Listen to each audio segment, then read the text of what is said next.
Welcome Dash fam, and welcome Sur Ron fam. I'm the best dasher alive, aka Young Money Dash Money. This here is the brand new 2023 Sur Ron Light Bee, and I've had it for about a month, and I've put very close to 1,000 miles on it. Here, the brand new one has almost 1,000. It's sitting at 956 miles. So I'm going to give you my full review, and I'm also going to do a full, very thorough breakdown of battery range tests on this new battery and on the two previous versions of this battery.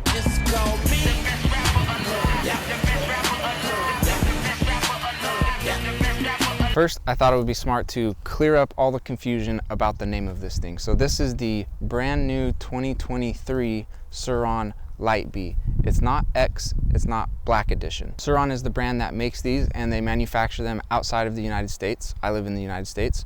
And so when they import them into the United States, they have to sell them through an authorized dealer. They made a deal with one of their authorized dealers, Luna in Los Angeles, California, to sell a Light Bee X Black Edition. And so Luna made a deal with Sur Ron, which was to manufacture bikes at the cheapest cost possible so that Luna could sell them at the cheapest price possible, essentially. And so all of the bikes came in only a Black Edition, no colors, to cut some costs there, and no stickers on any of the bikes. And then also some of the parts from bike to bike are slightly inconsistent. But this new 2023 Light Bee comes in 3 different colors, blue, black, and silver, and all the parts on it are consistent. So it is not a Light Bee X Black Edition. This is just the 2023 Sur Ron Light Bee. If you're brand new to riding Sur Ron Light Bees, you're not going to notice much of a difference between the older versions of the bike and this bike.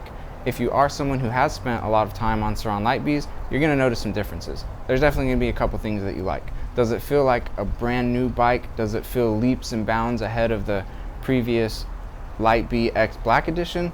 No, it doesn't. It feels like a Sur Ron Light Bee, just with a couple improvements that are pretty nice. Before getting this one, I put over 4,000 miles on the X Black Edition, so I have some pretty good experience to be able to make some comparisons here.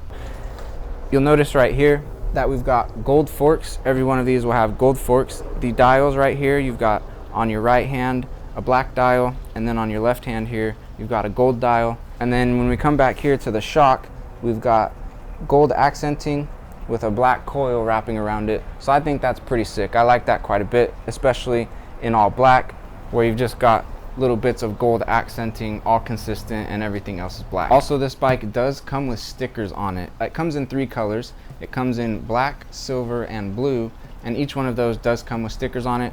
I take the stickers off immediately. I'm not a big fan of how the stickers look. I like just a nice, more subtle look. This section right here is the only place you get the color, except on the black. Then on the arm back here, you also get it in black. But if you buy blue or silver, then only this section right here is going to be blue or silver. This is not the stock seat. I replaced the stock seat pretty much immediately with a much more comfortable one, but I was told that the stock seat now has, in these newer models, a little bit more cushioning, a little bit more padding.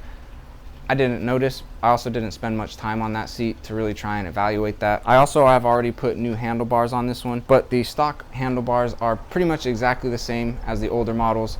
I was told though that they are sturdier. They've made them a little bit stronger. And then if you'll notice right here, we've got this little plastic guard, and then there's also this guard over the tire right here.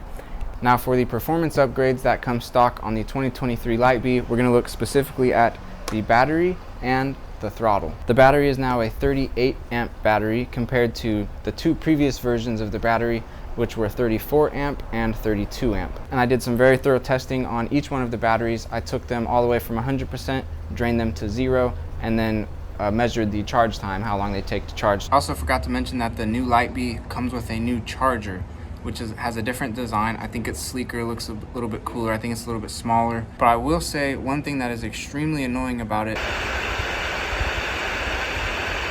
the fan doesn't switch off once the battery hits 100%.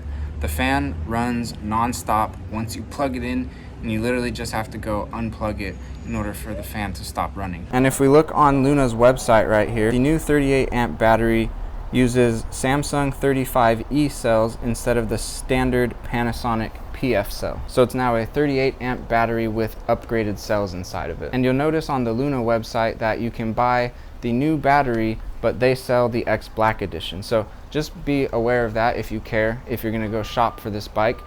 There are some companies that still have the older inventory of these bikes, but they're putting the newer batteries in them. Now let's talk about the upgrades to the throttle. And this honestly might be the upgrade that you feel the most. The battery, we'll talk about it in a second, maybe you get some more range out of it, but the actual feel, comfort, performance of the feeling of the ride, I think this newer throttle has made that quite a bit better, because what they've now done is they've put double the amount of sensors in the new throttle. I think the throttle does feel better too, especially at these slower speeds where you're adjusting it a lot. I feel like it's reacting just better, more like it should. I've noticed on the previous X Black editions that, say you want to cruise at 14 miles per hour, it's actually kind of hard to just pick that spot and maintain it. It feels like the throttle kind of wants to go dead or jump. You can't really pick and maintain lower speeds. With this throttle in Eco or Sport, I feel like I can pick whichever speed I want to be at and stay right there. It's just smooth and accurate, and it's reading me correctly.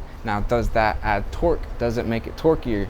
Yeah, I think the throttle also feels a little bit torqueier. So here are the battery range test results. As you can see on the chart, we've got a used 32 amp battery purchased in 2021 that's been through 100 plus cycles. Then we have a new 34 amp battery purchased in 2022, and then a new 38 amp battery, which is this one right here. And also important to note the asterisk down here that the tests were performed with everything stock. I mean, like maybe handlebars and seat, maybe not, but tires, controller, battery, all of that was stock, and all of it was performed under what I would deem as normal riding conditions. So it wasn't wide open throttle the entire time. I wasn't trying to significantly coast to increase overall range. Just if you were to just go out and have a normal ride, that's exactly how I did it. And I did that on the road, and I did that in both Sport and Eco on the road for each of the different batteries. And then I also did that on mountain trails for both Eco and Sport mode.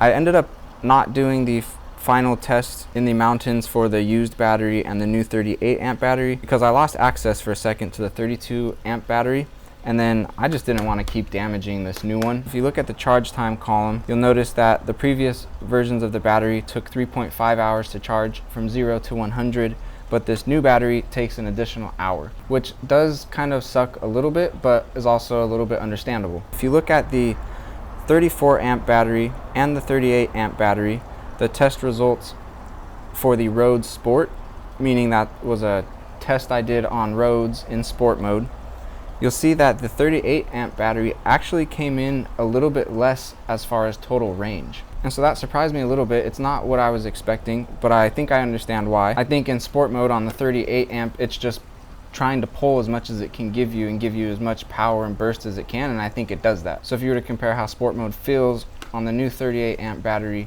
compared to Sport mode on the older versions, I think you're just gonna notice that it's a bit more powerful. But are you going to get increased range? It doesn't look like that. In fact, it looks like it's actually giving you a little bit less range, and it's giving you an extra hour of charge time. With the previous batteries, in 1 hour less, you could be out there riding again. There's a significant decrease in the total range of the used battery that's been through 100 plus cycles, meaning that these batteries definitely deteriorate. And if we compare that to the new 34 amp battery, again, that's 2 amps extra, so it's not the cleanest comparison, but that's about a 20% decrease, which is definitely significant. That's the increase that we're getting on this battery over the other ones. In Eco mode is roughly 15%. As you can see right here, the 38 amp did 43.9 miles and the 34 amp did 37.9 miles, which is about a 6 mile difference. It's also worth mentioning that when I did drain these all the way down to 0, it went past what's called the low voltage cutoff point. So when you go to plug it in to charge, it doesn't charge. And so you've got to do a tricky little plug it in, unplug it, plug it in. There's a tutorial on YouTube that'll show you how to do it if you need to do it, to get the charger and battery to work together again so you can actually start to charge it. I had to use the older chargers to do that. I wasn't able to figure it out with the newer chargers. So if I didn't have older chargers, I kind of would have been screwed in that situation, but fortunately I had the older chargers. So I don't know, there's that. I think maybe there's room for improvement with the charger. And when I talk to people a little bit more knowledgeable about these bikes, you're supposedly not supposed to even take it down that far because that kind of hurts your battery a bit.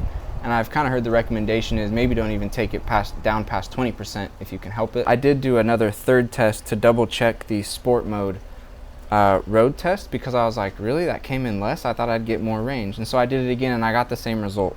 So it definitely does, you definitely don't get more range in sport mode. I'm around like 160 pounds, so go up or lower than that, I think you're gonna see that reflected in the mileage as well. And I made a quick little website where you can go download the chart with all these test results if you wanna do that. I think those numbers are pretty helpful to have.